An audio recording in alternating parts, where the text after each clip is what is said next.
recording. Hi, everybody. This is Tanika Wright of Real 365. I'm an independent filmmaker, and I am launching very soon, this Friday, in fact, launching my site, Real 365, which will be hosting movies made by independent filmmakers of color. And I'm super excited to have with me today Miss Deborah Ray Sims. How are you today, Deborah? I'm doing fine, and thanks for inviting me. Thank you for coming on with me today. So Deborah is an independent filmmaker, independent in a sense that she wears a bunch of different hats. She started off in TV. And before I go into any more of what she has done and is doing, I will let her take over and do a short talk about her background and how she got her start in film. Okay, how I really got my start, as you mentioned, I started in television, and the way I got there is I actually studied filmmaking and television broadcasting in undergrad at Michigan State University.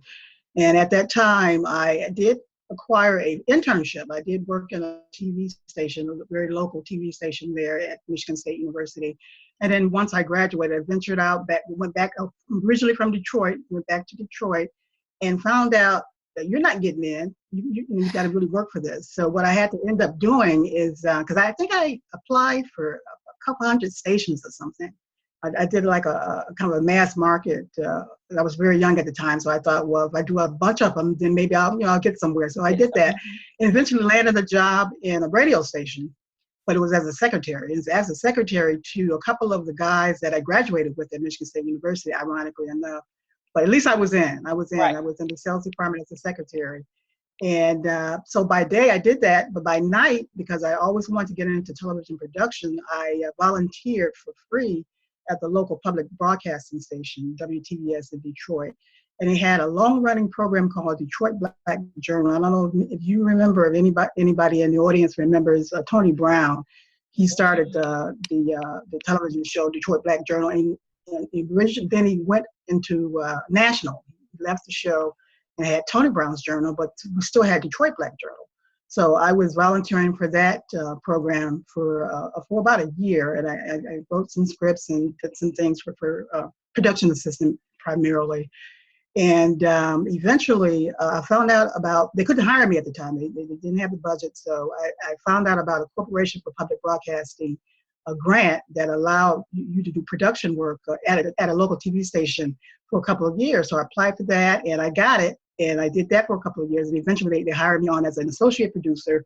And eventually I became the producer of the show, producer and the writer of Detroit Black Journal. It's a long running series. Now it's called America's Black Journal. It's national now at PBS. But at the time, many years ago, it was a local show. And also with that companion show was Detroit Black News. So we did the news weekly, and we did Detroit Black Journal weekly, and eventually Detroit Black Journal turned into a monthly documentary.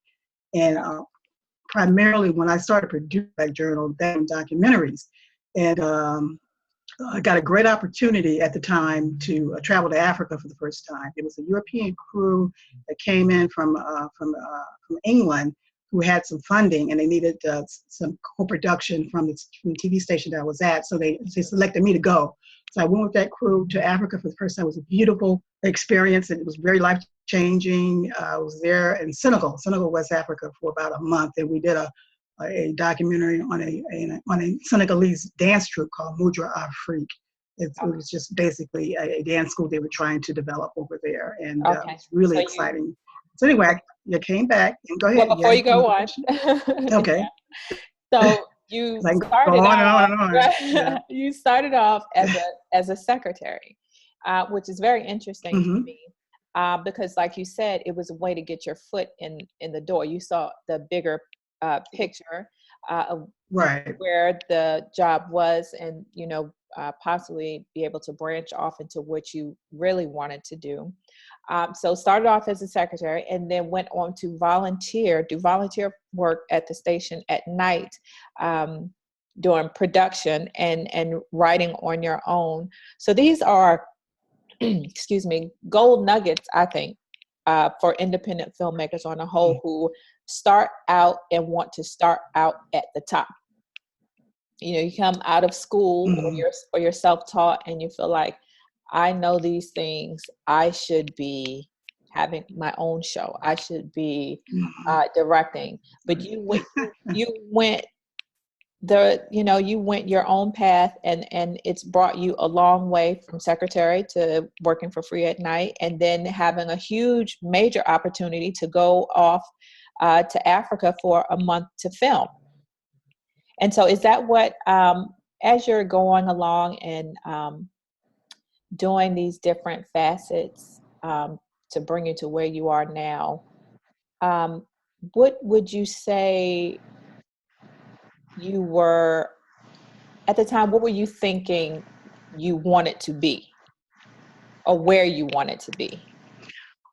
Was it always at that time, I knew film, or was the goal for TV, have your own TV show? Or? Initially, it was for television. It was for television so I could learn the production process.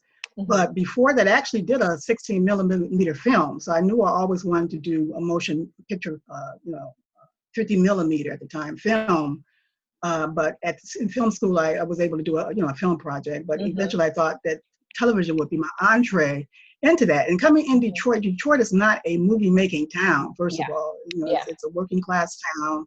It makes all the cars are all over the world. But it was an opportunity to initiate going into film later on, because I knew that that's eventually where I would go. And so you spent a month in Africa on this documentary, and then when you came back, is that when you started your first project, or what happened from there? When I came back, I worked a couple more years, and then I got another opportunity. And this one was more a permanent opportunity to live and work in Africa as a television consultant for the Nigerian Television Authority. Oh, wow. And that allowed me to leave the station. That's the main reason why I left the station, to get into that opportunity. And this was a company called Jacaranda International. It was a company started by Randy Daniels, who used to work for CBS, and he was looking for African Americans around the country at the time to come with him to Africa to work on this consultancy contract to help Nigerians who are already in broadcasting, help them to develop their skills so that they could be on a more of an international standard for broadcasting. Because at the time they were just beginning to build broadcast stations in Nigeria at the time. So we had a really great opportunity to go with maybe about 10 others that went over. They all worked in different stations. They worked in Kansas, they worked in Boston, they worked in New York, and we all went over there to do this consultancy. And so I was there for, I guess, about almost 2 years, about a year and a half or so. And the contract ended, so we all had to come back. And at that time, I said, well, what I really want to do is I really want to do film. And so what I decided to do, I decided to go to grad school at New York University and got into their film school. But at the time, technology was rearing its head. And they had another program over there called interactive telecommunications, and this is pre-internet. And what they were really talking about at the time was the internet, but this is like maybe 6-7 years before the internet busted out into the household. So anyway, I decided, instead of going to film, because I had some film background in undergrad, so I said what I want to do is complement my skills with technology. And it was still at the Tisch School of the Arts, because it was still an artistic endeavor, but it was called interactive telecommunications, basically. And it allowed me to develop digital filmmaking. We were doing digital filmmaking. This is the very beginning of digital filmmaking at the time. So I was able to complement my skills that way. And then when I left New York University, I came back to Detroit. No, I actually didn't go back to Detroit. I came out to California. I'm now in California, and decided, say, well, I'm going to make my stake out here in some form or fashion. And I got caught up in LA for a minute, but then I decided to stay in Northern California. Although I do go to LA constantly for different things, but that's when I began to decide I wanted to do it on my own, do independent filmmaking. So when I ended up doing, I did a lot of independent videos, basically for organization, nonprofit organizations like the Black United Fund. I did a public service announcement for them. I did a kind of a feature documentary for the National Brotherhood of Skiers. It's a national black skiing club. I don't know if you've heard of it, but they're all over the country. So this was more so doing production work or directing? Yeah. I was doing just about everything. I was doing the writing, the producing, the videography. And this is when videography was very, very prominent at the time. You didn't have digital as much as you had, your basic analog photography. I was doing videography, shot a lot of weddings, did that kind of thing for a while, did that independent small piece. And then I decided, and plus I was working in technology as an IT project manager. This is what I had been doing as my day job. I was still doing the videography in the small pieces. And so I decided, well, you know what? It was coming down to the end where I said, well, I always wanted to do in Africa. And this is what my screenplay, my feature film present screenplay is about. It's actually related to a true life events. And it's not about my life, but it's a character that actually goes over there and lives in Africa and works in Africa. And you can see from her as African-American woman, her perspective of what she experienced and that kind of thing. Okay. And that's called A Delicate Balance. But before that, go ahead. No, I was just going to say, out of all the hats that you wear within filmmaking, directing, producing, behind the camera, what would you say is your favorite? My favorite is the production process. And the production process, I love editing, I love writing, and I love producing. The main pieces of the production process that I like. The least that I like, even though it's very crucial and critical to the filmmaking process, is the fundraising and the financing. Yes. And the reason for that, I think it's exciting, but it's a lot of politics and a lot of compromise. The creative process has to make for the stars to align, so to speak. And so that's why you get this fickleness in the industry, because it has more to do with politics and money and that kind of thing. So you have to figure out a way to navigate that and to balance that so that you get a decent product in the end. Oh yeah, because we have a lot of folks that want to produce films, but because they're giving you, executive produce films, but because they're putting money toward that film, they have a say-so. And what you're putting out. And so that definitely interferes with what you've written, what you wanted the film to be. And like you said, there has to be that balance there of right. And even if it's not politics or that kind of thing, what happens is business and filmmaking or in the artistic endeavor don't align very properly naturally. But when I say that is because, for an example, if you write something in the script that says, I want this person to jump up. Okay, so are you going to hire a bunch of... Give me one second, Deborah. You're going kind of in and out. I want you to start over with what you're saying, because I don't want the folks to miss it. Could you start that over, what you're saying? Okay. Sometimes it's always about politics regarding financing a film as it relates to artistic endeavor. And one example of that is if you write something you want to jump cliff, you're going to have that actor actually jump off the cliff, or you're going to hire a bunch of what do you call them? Stunt people to do it. And then that creates a decision that you have to make from an artistic point of view. Sometimes actors will do that, but you have to have a whole lot of insurance to do that. So all I'm saying is that there's a lot of different variables that go in. You may write the best epic of all time, but all the pieces that you wrote about may not just see the light of day because of that, because of the variables that you have to compromise in filmmaking. So this and leads financing. into a question I have. What are your thoughts on the current state of the movie industry on a whole? Right. On a whole, I think you're getting more authentic pieces. I think you're getting more realistic pieces, especially for Black people.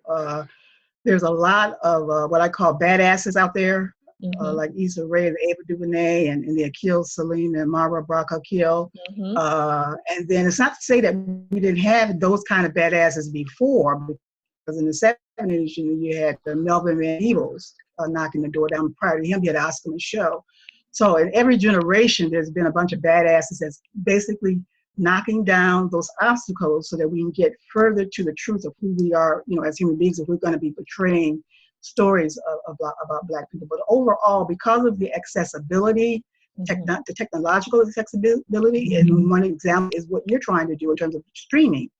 There are all kinds of streaming organizations and companies out there. Even Nigeria, they have one called Abaka TV, which is they stream a lot of Nigerian productions, and also Urban Movie Channel. Yes. Bob Johnson started our stories, and he has a UMC.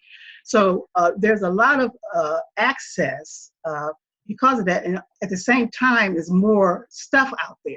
More stuff that you have to get through so that you can market it properly so that you can get to your demographic audience. Right. So let's go into now your film that you were talking about that you made, and the title is Choices. Let's tell everybody a little bit about the film, not too much, because I want to make sure that everyone, when you sign up for Real 365, you check out Choices by Deborah. But let's hear a little bit about the film and why you chose to make it. Okay. Choices is really interesting because it was produced as an accident. I was actually working on my feature film. I had finished writing it and got it budgeted for. It ended up being multi-millions. I said, well, how am I going to raise multi-millions for this? And so I decided. I said, well, what I'm going to do is I'm going to take a slice of it. It's not the story, but it's a slice of what's in A Delicate Balance, which is the feature. To create choices. And so what I did, and basically the short is about an African-American woman who meets a Nigerian movie star, and he proposes to her, but she has to make a decision to move to Africa and live and move in Africa, but she finds out before she goes that her mother is ill and dying from cancer. So, and that starts the conflict in terms of what choice she makes, and based on her personal aspirations and her family and the whole bit. And so far, it has been doing very well received. Got some accolades going for it. So I'm definitely wishing you the best on being able to raise the money to make the feature, because I really enjoyed the film myself, and I know that the audience out there of Real 365 Thank you. Enjoy it as well. Yes. So let's hear what else you have going on. Other than moving and shaking with Choices, are you working on any other projects or have anything in the future? The main thing I'm working on now is, and this is a strategy behind Choices. I'm going to use Choices, of course, to go through the film festivals, but at the same time, I'm going to be pitching Delicate Balance, which is the feature. And the reason why, like I said, the reason I even did Choices so that I could see what type of audience resonate towards it, and the best way to find that out is to go to these different festivals to find out, who's looking and who's not looking, or who resonate. And I'm getting cross sections of people, no matter what their race or their gender or anything. They're really resonating towards the universal theme, which is love for self, love for family, and love for your significant other, and how all that collides into one piece. So everybody resonating towards that universal theme. So, and also with Choices, what I'm getting ready to do is I'm getting ready to, and I've already pitched it in a practice pitch it as an episodic, either webisode or television episodes. And each week you'll have a different theme about choice. It doesn't have to be, the choices that I put out there as a short is more like a proof of concept or a pilot to show that we can do a show about choices each week, and each theme each week will be different with different motivations for the characters and the whole bit. And so I'm working on that. I have a couple of concepts of what some of those episodes might be. and also working on the business plan for the feature, which is taking quite a bit of my time in terms of researching what the demographics are and getting all that information tightly knitted together so that when I approach investors, they have some business information that they can take a look at and make their decision about whether or not they want to invest. Yes, working on the business side of show business, not only just the show part, but also the business. Very, very important. I want to thank you again for chatting with me today. And again, everybody, Choices will be on Real 365. We're having our launch this Friday, Black Friday. I cannot wait. It's finally coming. Deborah, let everybody know how they can find you across social media or website. And I'll be sure to also post it in the Real 365 Facebook and online. All right. The best way to, if you want to contact me direct through my email is diasporg@comcast.net. And Tanika says she's going to go ahead and broadcast that out. And also for the Choices, it has a Facebook page called facebook.com/choices, an African love story. And just kind of Google that and it'll come up. You'll see that. And also on that is the what am I trying to say? What is on there? Different. All the different things that are going on with the short, and also the trailer is what I was trying to say. The trailer is on there, so you can take a look, sneak peek at the trailer, and that kind of thing. And then what did I say? I gave you that, and I gave you the, and also I'm on social media. You can tweet me, Deborah at Deborah Ray Sims, no spaces. You can go on Facebook, Deborah Ray Sims, facebook.com, and just it's also Instagram, Deborah Ray Sims. So all those social media outlets and also the actual Facebook page for Choices. And again, I will be sure to put that in the group, in our Facebook group, along with this video for everyone to see. So Deborah, thank you. Thank you again for joining me. And thank you for everyone who taking the time out to look at this video with me and Deborah. Be sure to check us out on Real 365 across all social media platforms. Again, I am Tanika Wright of Real 365. Thank you. Thank you. All right.